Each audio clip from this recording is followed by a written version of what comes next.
Je vais...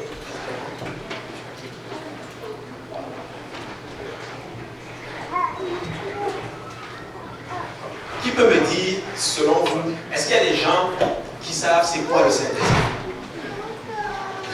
Qui se lève et dit. Est-ce qu'il y en a qui savent c'est quoi le Saint-Esprit? Genre, est-ce que c'est un médicament, un don? Si quelqu'un me dit que c'est un don, bon, amen, c'est bien. Une puissance, quelqu'un me dit que c'est une autre puissance. C'est un consolateur. C'est un consolateur. Et donc, il y en a qui sont bons ici. Alléluia. Alléluia. Ça, c'est très, très bon. C'est très, très bon. Il a vraiment ouvert. Amen. Quelqu'un d'autre? Oui, frère Maxime. J'aime bien ton sœur Estelle. C'est Jésus. Alléluia. J'aime bien ça aussi. C'est très bien. C'est Jésus. Amen. Sœur Esther. Communication avec Dieu. Alléluia. C'est très bon. Frère Cédric. Le Saint-Esprit, c'est une puissance. Amen. Alléluia. Le Saint-Esprit. Vous avez tous d'ailleurs raison. Amen. Mais le Saint-Esprit, en fait, c'est Dieu lui-même. Amen. Alléluia. C'est le Seigneur Dieu lui-même. Parce que Dieu est d'abord physiquement esprit. Et moralement, il est saint. Voilà pourquoi nous mettons les deux attributs de Dieu ensemble et nous l'appelons le Saint-Esprit.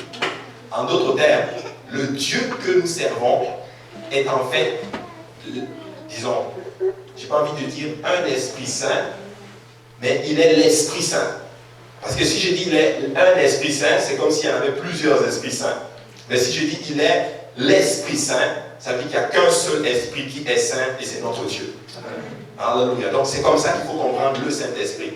Donc quand on dit par exemple dans quelque part que le Saint-Esprit a bougé, on peut dire littéralement que Jésus-Christ a bougé. Mais si on dit Jésus a bougé, dans votre tête, vous avez tendance à penser peut-être à une représentation physique. Amen.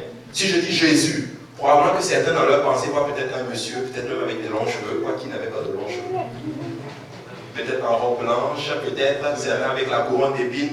Dans votre pensée, peut-être c'est ce qui va arriver. Il y a peut-être une image dans votre imagination. Mais quand je dis le Saint-Esprit a bougé, dans votre tête, vous savez que je ne parle pas d'une représentation physique, je parle de l'action de Dieu d'une façon spirituelle, d'une façon qu'on ne voit pas. Donc c'est juste des terminologies en fait. Donc quand on dit Jésus, on a tendance, on peut juste dire, on voit dans notre tête, c'est Dieu dans un corps humain. Mais quand on dit le Saint-Esprit, bah, c'est Dieu bah, dans une action spirituelle, dans une action que l'œil humain ne peut pas voir. Amen. Parce que jusqu'à là, on est bon. Donc c'est comme ça qu'il faut comprendre en d'autres termes le Saint-Esprit. Mais le Jésus est le Saint-Esprit. Amen. La Bible déclare que or, le Seigneur, c'est l'Esprit. On aurait même pu dire carrément or, le Seigneur Jésus, bah, c'est l'Esprit. Donc le Saint-Esprit, c'est Jésus-Christ lui-même qui agit dans une action spirituelle, dans une action qu'on ne voit pas. Donc quand tu reçois le Saint-Esprit, bah, tu as Jésus-Christ littéralement en toi. Amen. Mais on aura le temps vraiment de le décortiquer par la suite. Amen. Maintenant, on va aller dans un passage dans Luc chapitre 11 à partir du verset 9. Si quelqu'un a qui le lise.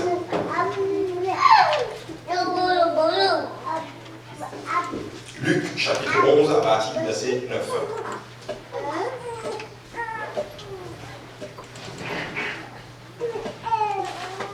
Et moi, je vous dis,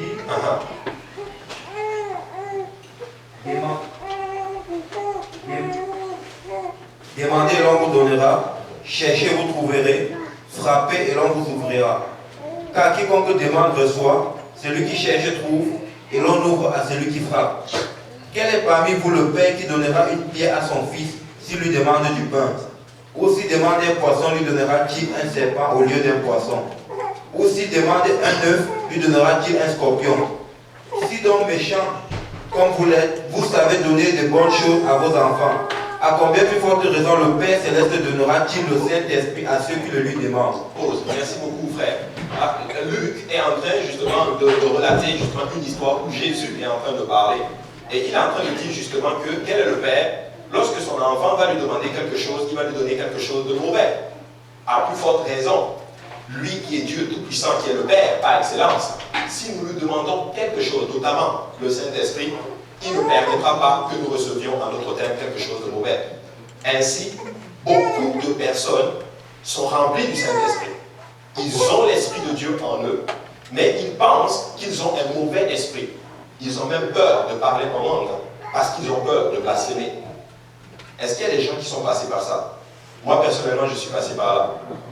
Parce que je ne sais pas, la langue que je parle, je me dis, est-ce que c'est vraiment de Dieu? Est-ce que je suis en train de louer le diable? Mais la Bible est en train de dire ici, littéralement, que si tu demandes le Saint-Esprit à Dieu, il ne permettra pas qu'un mauvais esprit entre en toi. En d'autres termes, si tu as reçu le Saint-Esprit et que tu parles en d'autres langues, n'aie pas peur de faire rouler la chose. Parle en langue. Parle aussi longtemps que tu peux. Et je suis là pour dire, peut-être le diable parle à certaines personnes pour dire que ton Saint-Esprit vient du diable. Mais laissez-moi vous dire que ton Saint-Esprit, c'est le Dieu, le Tout-Puissant qui est en toi. Amen. Et en d'autres termes, lorsqu'il met ces choses dans ta tête, il est en train justement de bloquer une grosse, une forte puissance que le Seigneur a impartie et déposée en toi. Amen. Amen. Amen. Donc, si vous venez à l'autel et qu'on prie pour vous que vous recevez le Saint-Esprit, vous avez le Saint-Esprit. Amen. Amen. Vous avez, et il y a beaucoup de jeunes qui sont passés par cela. Ils ont le Saint-Esprit, ils vont dans d'autres églises et des fois on les empêche même de parler en langue. Mais je veux vous dire une chose. Vous êtes la bienvenue à cette église. Parce qu'ici on n'empêche pas les gens de parler en langue. Parce que nous savons ce qu'est le Saint-Esprit. Nous savons que c'est une puissance. Amen. Ainsi certains vont recevoir, si vous n'avez pas le Saint-Esprit, vont le recevoir aujourd'hui. Donc je veux juste que tu sois sûr que tu vas recevoir le Jésus-Christ, le Tout-Puissant en toi. Amen. Mais il y a quelque chose de particulier avec le Saint-Esprit. Lorsque nous recevons le Saint-Esprit, qu'est-ce que cela nous donne comme avantage? Qu'est-ce que cela nous donne comme puissance? Parce que la Bible déclare dans Actes chapitre 1, verset 8, que nous recevons une puissance, le Saint-Esprit survenant sur nous. Je veux que vous compreniez une chose, mes frères et sœurs, le Saint-Esprit n'est pas seulement pour parler en d'autres langues. Amen. Amen. Le Saint-Esprit, ce n'est pas pour parler en d'autres langues. Le Saint-Esprit, c'est la capacité et la puissance que le Seigneur te donne pour tenir justement face à ce monde. Les Écritures disent que celui qui est né de l'Esprit va vaincre le monde. Ainsi, si tu es dans le royaume de Dieu, la seule manière par laquelle tu vas tenir, c'est par le Saint-Esprit. On aura le temps de le développer par la suite. Mais la première chose que le Saint-Esprit peut faire en chacun de nous, c'est que le Saint-Esprit donne ce qu'on appelle l'immortalité. Le Saint-Esprit te donne l'immortalité au retour du Seigneur Jésus-Christ. On va aller dans Romains chapitre 8 à partir du verset 11. Romains chapitre 8 à partir du verset 11. Et la Bible déclare ceci, je lis au nom du Seigneur. Et si l'esprit de celui qui a ressuscité Jésus-Christ d'entre les morts habite en vous, celui qui a ressuscité Christ d'entre les morts rendra aussi la vie à vos corps mortels par son esprit qui habite en vous.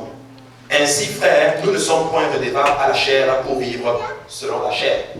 La Bible est en train de dire ceci, que si l'esprit de celui qui a ressuscité Jésus d'entre les morts habite en vous, celui qui a ressuscité Christ d'entre les morts rendra aussi la vie à vos corps mortels.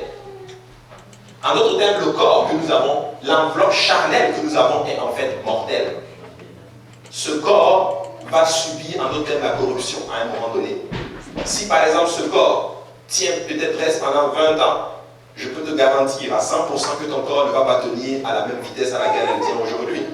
Si tu es capable de courir 15 km à l'heure, laisse-moi te dire que dans 10 ans, si tu fais 15 km à l'heure, chapeau. Parce que ton corps va juste prendre de l'âge, que ton corps va juste régresser en termes de capacité. Mais le Seigneur est en train de déclarer ceci, que si nous avons le Saint-Esprit en nous, bah, lorsque le Seigneur reviendra, ce Saint-Esprit va ressusciter ce corps mortel. Amen. Ainsi, lorsque nous recevons le Saint-Esprit, l'évidence, c'est que nous parlons effectivement en d'autres langues, mais le Seigneur est en train de te donner ce qu'on appelle la puissance de la résurrection. Quand le Saint-Esprit est en toi, tu parles en d'autres langues, comme preuve évidente que tu l'as. Mais laissez-moi vous dire justement que tu peux être sûr d'une chose, c'est que tu as la capacité de ressusciter, en d'autres termes, si la mort t'arrive. En d'autres termes, lorsque la mort va arriver et que ton corps va être englouti sous la terre, tu peux être sûr d'une chose. Lorsque la trompette va sonner, je veux vous dire une chose, même si mon os ou mon bras était peut-être de l'autre côté, je crois qu'il y aura peut-être une réaction qui va se passer. Peut-être que mon bras va courir vers le tronc. La jambe va courir vers le tronc. Ça va se mettre ensemble. Et je vais ressusciter d'entre les morts. Et regardez ce qui est magnifique avec cela. Même si je meurs, est-ce que vous savez que je vais ressusciter premièrement? La Bible déclare qu'au son de la trompette, les morts en Christ ressusciteront premièrement. Et ceux qui sont restés pour l'avènement du Seigneur, nous serons tous ensemble élevés pour l'avènement du Seigneur. En d'autres termes, voilà ce qui se passe. Quand le Saint-Esprit est en toi, si tu es mort, lorsque la trompette va sonner, tu vas ressusciter premièrement. Mais si tu n'es pas mort et que la trompette sonne, bah, tu vas voir peut-être un cousin par exemple qui était dans le Seigneur ressuscité. Peut-être qu'il va même t'appeler. Amen. Peut-être que vous allez même nous appeler en l'aide. Amen. On y est arrivé finalement. Et je vais vous dire une chose, si la trompette sonne maintenant, je veux voir peut-être probablement le frère Cédric. Amen. Amen. Je veux voir nos frères et sœurs en train de monter au ciel. Et ce jour-là, on va juste se réjouir. On y est arrivé. On n'a pas combattu pour rien. On a combattu le bon combat. Enfin, je ne sais pas, quand vous verrez le Seigneur Jésus-Christ pour la première fois, quel est le mot que vous allez lui dire? Peut-être certains vont dire, waouh, merci Seigneur. Certains vont dire, gloire à Dieu, j'ai vu Jésus. Certains vont dire, enfin. Certains vont dire, je t'aime Seigneur Jésus-Christ. Certains vont courir l'embrasser. Certaines personnes vont, je ne sais pas comment ça va être ce jour-là. Mais est-ce que vous savez que vous allez voir Jésus-Christ avec les marques sur lui? Les marques qu'il a subies à la croix pour chacun de nous. Mais laissez-moi vous dire que ça va juste être un moment extraordinaire. En d'autres termes, lorsque nous prêchons, que vous disiez, vous devez recevoir le Saint-Esprit. En fait, littéralement, on peut dire, vous devez recevoir la puissance de la résurrection. Amen. Amen. Amen. C'est très important. Voilà pourquoi le diable ne veut pas que vous sachiez que vous avez cette puissance en vous. Tu ne sais pas que tu as la capacité de vaincre la mort. Et je pense aussi que justement, quelque chose dit que quand tu ne connais pas les choses, quand tu es ignorant, tu es vraiment perdant. Et le diable utilise l'ignorance pour clouer le peuple de Dieu. Voilà pourquoi la Bible dit que son peuple périt faute de connaissance. Quand tu ne sais pas les choses, tu es susceptible de faire beaucoup d'erreurs. Amen. Amen. Ainsi, le Saint-Esprit nous donne la capacité de ressusciter lorsque le Seigneur reviendra. Amen. Amen. Ça, c'est déjà un des points et un avantage. Deuxième point, le Saint-Esprit nous donne la puissance de témoigner. Amen. Le Saint-Esprit va te donner la capacité d'aller voir quelqu'un et de lui annoncer l'évangile. Et tu ne sais pas, la personne te suit et vient obéir à l'évangile. Pourquoi? Parce que l'Esprit du Seigneur qui est en toi te donne la possibilité et le courage de dire à la personne qu'il doit se repentir de ses péchés. Il doit entrer dans les eaux de baptême dans le nom de Jésus-Christ pour le pardon de ses péchés et il doit recevoir le baptême du Saint-Esprit. Je veux vous dire une chose, vous qui évangélisez. Si une âme vient à Dieu, ne vous attribuez pas la gloire. Toute la gloire appartient à Dieu. Parce que c'est l'Esprit du Seigneur qui est en nous, qui nous donne la capacité d'aller vers quelqu'un et de lui dire, tu sais quoi, Jésus-Christ t'aime. Parce que si tu n'as pas cette puissance, tu ne peux pas témoigner. Ainsi, le Seigneur dit, vous recevrez une puissance, le Saint-Esprit survenant sur vous, et à ce moment-là, vous serez quoi? Des témoins. Qu'est-ce qu'un témoin?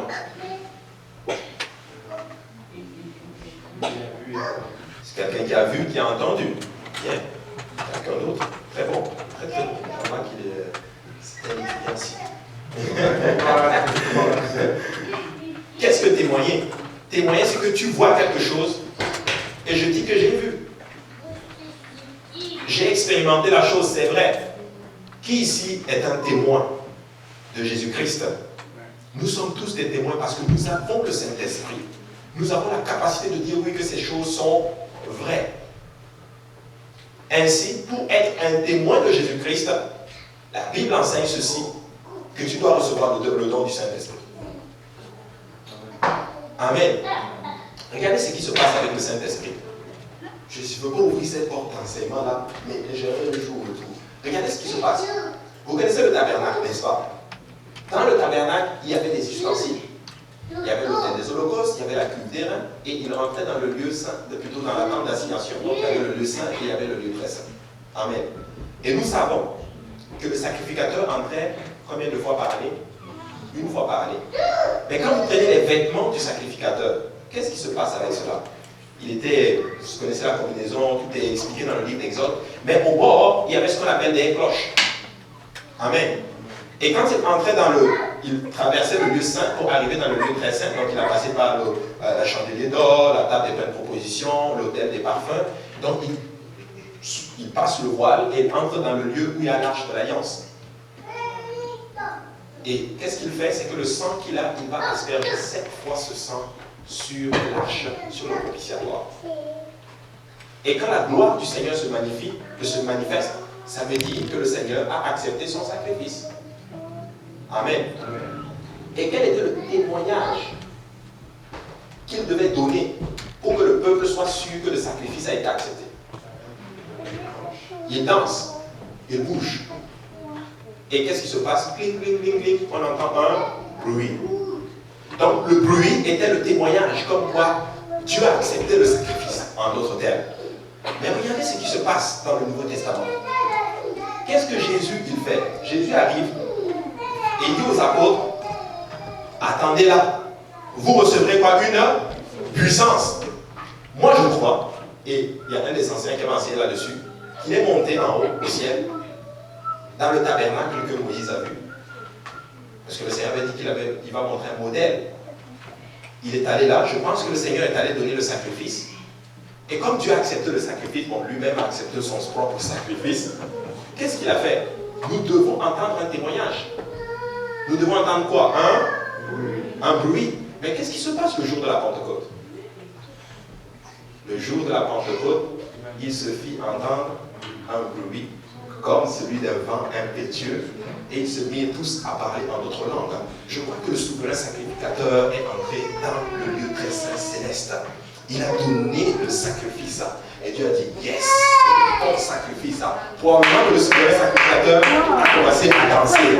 Et la Bible enseigne que le jour de la Pentecôte, il se fit entendre un bruit, alléluia, comme celui d'un vent impétueux, pour montrer que le sacrifice a été accepté.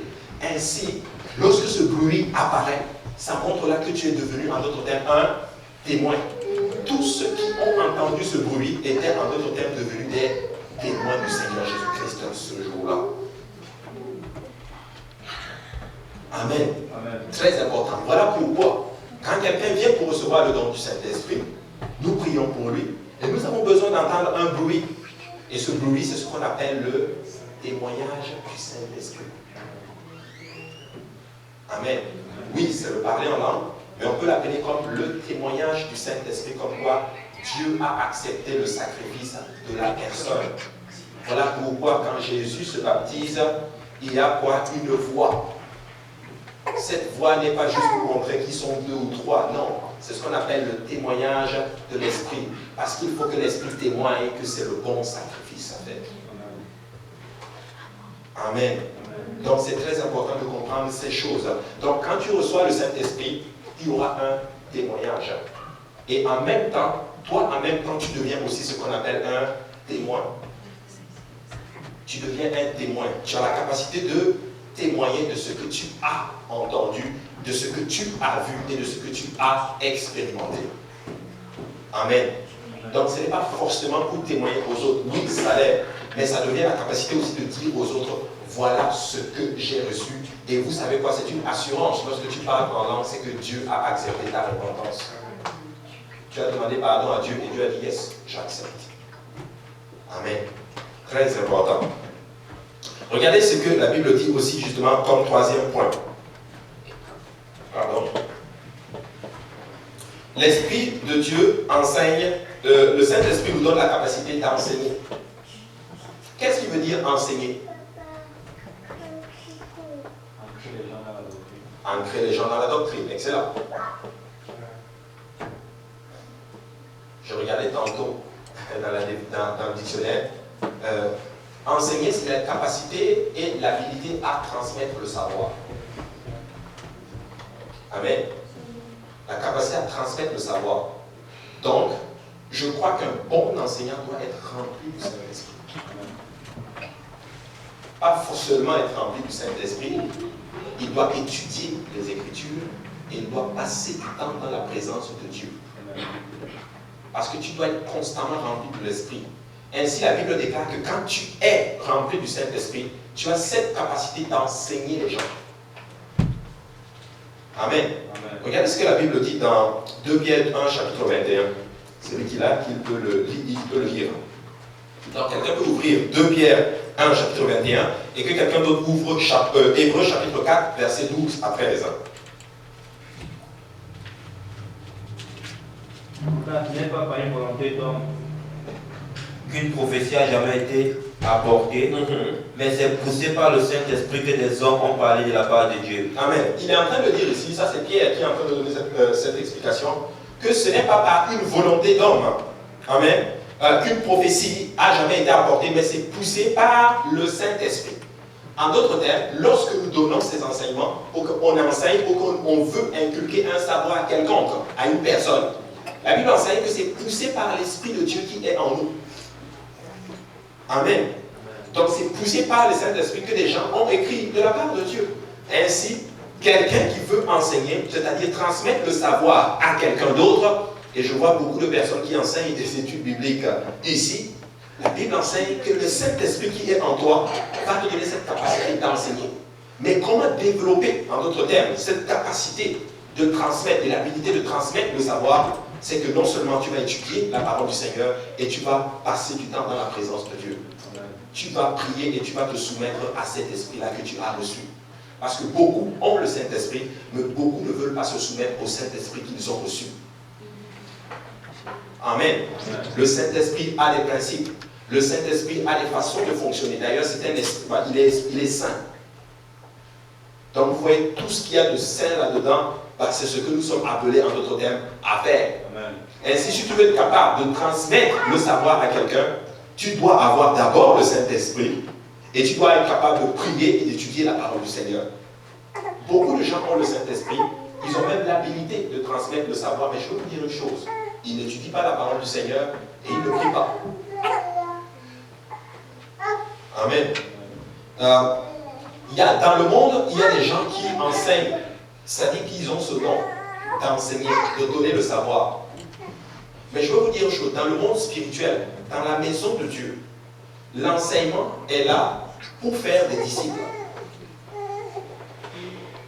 Oui, la prédication est là pour atteindre les gens, mais l'enseignement est là pour garder les gens. Amen. Donc nous on fait la distinction. Ainsi, tu as gagné une âme. Qu'est-ce qu'il faut faire avec cette âme? Il faut l'enseigner. Il faut lui transmettre le savoir. Parce que le savoir va te permettre, en d'autres termes, d'être solide. Voilà pourquoi la Bible déclare que mon peuple périt faute de connaissance. Si tu manques la connaissance, mon frère, ma soeur, et la connaissance ici, en anglais, le mot connaissance dans Osée, je pense que c'est Osée 6.4, le mot connaissance, il paraît que c'est en anglais, c'est une doctrine. Donc, tu dois être calé dans la doctrine. Tu dois comprendre la doctrine apostolique. Qu'est-ce que la doctrine apostolique? La doctrine apostolique nous dit qu'il y a un seul Dieu. Les apôtres ont prêché un seul et unique Dieu. Et son nom c'est Jéhovah. Et comme il est devenu sauveur, il a pris le nom de Yeshua ou Jésus. Et c'est ce que les apôtres ont prêché. Pierre a prêché un seul Dieu. Pierre n'a pas prêché un Dieu deux. Il n'a pas prêché un Dieu trois, trinitaire, parce que la Trinité, en d'autres termes, si vous voulez, même au temps des apôtres, il y avait en d'autres termes ce courant-là qui commençait à apparaître. Dans l'Ancien Testament, ils avaient la divinité Baal, Astarté, et il y avait Moloch. Donc vous voyez les trois. Si vous allez chez les hindous, la même chose. Vous allez dans les cultures, vous allez toujours voir comme quelque chose de trois qui apparaît. Donc c'est comme une doctrine diabolique, carrément. C'est diabolique. Voilà pourquoi les apôtres ont toujours compris et prêché une seule chose. Et ça, c'est le credo des Juifs. Écoute, ô Israël, l'Éternel, notre Dieu, est le seul Éternel. Église, tu dois réaliser une chose. Ton Dieu est l'unique Seigneur. Il n'y en a pas deux, il n'y en a pas trois. Jésus est le seul. Jésus est le seul et unique Dieu. Jésus n'est pas là, le Fils, le Père n'est pas là, et le Saint-Esprit n'est pas là. Mais ce qu'il faut comprendre, c'est ceci. Ce qu'il faut comprendre, c'est ceci. Ce qu'il faut comprendre, c'est ceci. C'est que beaucoup de gens ne comprennent pas. Ils pensent qu'il y a Dieu le Père, il y a Dieu le Fils et il y a Dieu le Saint-Esprit. Dieu le Fils, le terme Dieu le Fils n'apparaît pas dans les Écritures. Il y a le Fils de Dieu. Amen. Maintenant, pour comprendre toutes ces notions, il faut aller à l'essence pour savoir qui est Dieu. Parce que je veux vraiment transmettre, je veux que vous puissiez comprendre aujourd'hui la doctrine apostolique. Ce qu'il faut comprendre, c'est que physiquement et moralement, Dieu est d'abord saint. Moralement. Et physiquement, Dieu est esprit. Dieu n'est pas un homme. Le Dieu que nous servons n'est pas un corps. Il est esprit. Pourquoi esprit? Parce qu'on ne peut pas le voir et personne ne l'a jamais vu. Amen. Et il est aussi saint.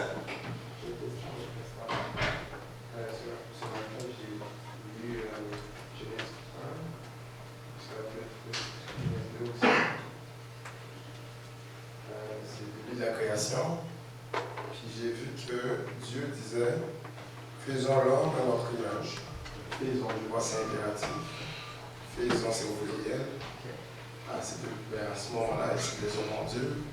Pourquoi il disait faisons l'homme à notre image? Très bonne question. On va l'expliquer. On va l'expliquer. Je finis la partie que je vais expliquer. Donc, il est esprit. C'est ça qu'il faut comprendre. Si tu veux vraiment comprendre la divinité. Il est esprit et il est saint. Voilà pourquoi nous l'appelons le Saint-Esprit. Maintenant, le Saint-Esprit, c'est le Dieu Tout-Puissant. C'est lui qui a tout créé. Comme il a tout créé, nous l'appelons le Père. Amen. Il est le Père de la création parce qu'il a tout créé. Il est ton Père parce qu'il t'a créé. Il est mon Père parce qu'il m'a créé. Est-ce que ça en fait deux dieux? Non. Ça en fait un Dieu qui joue deux rôles. Donc Dieu et en même temps Père. Jusqu'à là, ça va? C'est comme moi, je suis Père et je suis aussi époux. Mais je suis un. Mais je joue deux rôles. J'ai deux relations. Pour mes enfants, je suis un père. Pour ma femme, je suis son époux. Donc Dieu, dans sa relation avec l'humanité, il est un père. Et dans la création, il est Dieu. Est-ce que jusqu'à là, ça va? Est-ce qu'on comprend? Ça va? Donc, maintenant, le Dieu Tout-Puissant qui est Esprit et Saint, pour venir sur la terre, qu'est-ce qu'il a fait? Il a créé un corps dans le ventre de Marie. Et ce corps, il l'a appelé Fils. En d'autres termes, le corps n'est pas Dieu, mais c'est l'Esprit qui était dans ce corps qui est le Tout-Puissant. Ainsi, quand nous disons que Jésus-Christ est Dieu, on n'est pas en train de dire que le corps est Dieu, on est en train de dire que Dieu s'est manifesté dans un corps humain. Amen. Amen. Voilà pourquoi vous n'allez pas voir dans les Écritures Dieu le Fils, mais vous allez voir dans les Écritures le Fils de Dieu. Amen. Est-ce que jusqu'à là ça va? Donc ça c'est la doctrine apostolique. Ils ont prêché un seul Dieu. Dans Genèse chapitre, effectivement, nous voyons que Dieu dit faisons l'homme à notre image. D'ailleurs, déjà, s'il y avait plusieurs, ça allait être écrit faisons l'homme à nos images. Je pense que c'est Genèse chapitre 1, verset 25 ou 26. On va le voir aussi.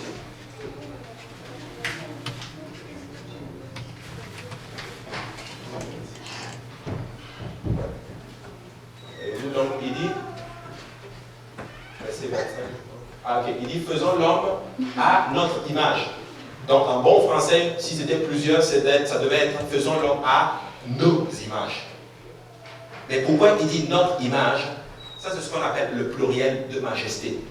C'est un pluriel que les dignitaires utilisent pour montrer, en d'autres termes, leur gloire, pour montrer qu'ils sont haut placés. C'est un terme d'ailleurs que beaucoup de présidents utilisent d'ailleurs. Ah, nous sommes venus au Canada pour telle coopération, par exemple. Mais ils sont hommes. La reine d'Angleterre, elle ne dit pas j'ai faim. Elle dit nous avons faim. Parce que chez les Juifs, même chez les Arabes, ils ont cette terminologie, le pluriel de majesté. Mais eux, dans leur tête, ils savent que c'est un seul Dieu. Donc quand Dieu dit faisons l'homme à notre image, il est en train de parler de lui-même dans sa majesté. Voilà pourquoi il dit à notre image. Mais pour bien comprendre, va dans la suite du verset. Que dit le verset 27? Voilà, il dit selon, et Dieu créa l'homme à son. Mais c'est ça que j'explique. Donc il parle de lui au pluriel, et là il nous donne le dénouement pour nous montrer qu'il est le seul et unique vrai Dieu. Il ne dit pas Dieu créa l'homme à ses images. Il dit Dieu maintenant créa l'homme à son image. En d'autres termes, ton Dieu est un. Il n'y en a pas deux. Il faut vraiment réaliser cela. Donc le Père n'est pas là, le Fils n'est pas là et le Saint-Esprit est là. Non, ça c'est pas une doctrine que les apôtres ont prêchée, ni le concept d'ailleurs. Mais il y a toujours eu un et unique, un seul et unique Dieu. Et son nom c'est Jésus. Amen. Oui, Jean-Marc.